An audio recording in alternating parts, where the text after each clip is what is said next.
policy recommendations can you make based on your research?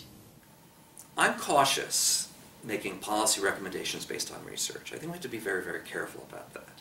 Because when we're talking about research, often we're talking about averages. So what's on average may be good, may not be good for all different types of people. That said, if we think about public opinion, and we think about how public opinion links to policy, the one thing we do know, we have seen, is that Americans are becoming more inclusive, more open in their definitions of families. And that is translating into people's views about same-sex marriage.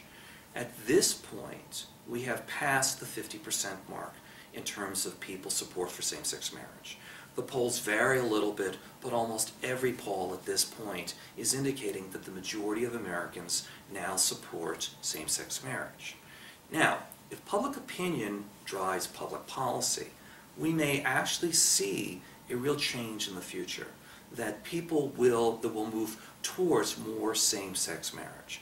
The fact that in New York in 2011, there's been same-sex marriage has been legalized is a sign of that.